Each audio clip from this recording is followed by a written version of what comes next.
one day said, "Shut up, you have an ugly voice." And this young girl believed her mom, and she stopped singing. At home, at school, she never sang again.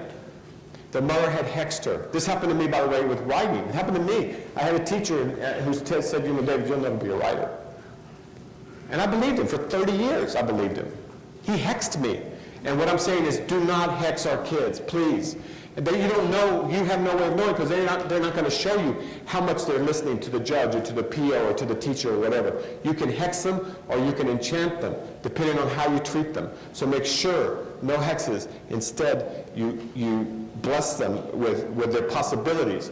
You teach them what their real potentials are. Never hex a child out of carelessness or aggravation. Now, sometimes it's not as bad as hexing the kids. Sometimes we're just completely ineffectual. Here's a slide I showed of judges. They tend to enjoy it. Maybe you will too, if I can find it. Here it is. I really can't explain it too much except to say that it's part of a court order. Usually what we do is akin to putting a fruit basket on the kid and making him wear it for a week. It's not going to help him. Hopefully it's not going to hurt him too much either.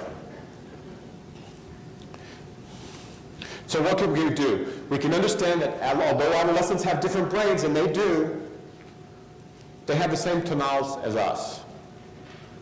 We need to remember that as parents. We need to remember that as teachers, probation officers, judges, social workers, psychologists, public health workers, police officers, who have, by the way, an extraordinary amount of power over how kids perceive themselves. And don't make any mistake about it. They respect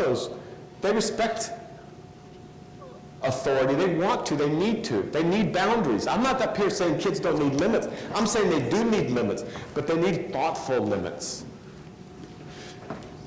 We need to remember that kids both reject and need attention. They're dependent, but they're trying to be independent. They don't take with one hand without giving with the other. And we see this all. This is the most common mistake that probation officers, judges, social workers make, and that is they take something from the kid. You can't see that kid. You can't see your friend anymore. You can't do this. You can't go to this house. You can't do this. You can't do that. But they don't give with the other hand. That won't work. It's unstable. It doesn't work with us. It doesn't work with our kids. It's not going to work with these other kids either. Do not hex. That should be pretty clear by now. And consider, when you're looking at a kid, look at all four dimensions. Don't just look at one or the other. Heart, mind, body, and soul, or meaning. Critically important if you're going to be successful. So, in closing, remember this. To the world, you may just be one person. To a kid, and I challenge you, and here I am speaking to the choir, you may be a world. You can make all the difference. I know it happened to me. One person. You may not know this, but I ended up a year and a half in a boot camp myself. And somebody there, though, cared. And that somebody made all the difference to me. So this is not, I'm not just giving you rhetoric. I'm not just spouting stuff. Every one of you here today can be the world of one of these kids, at least. And God bless you as you try. Thanks for listening.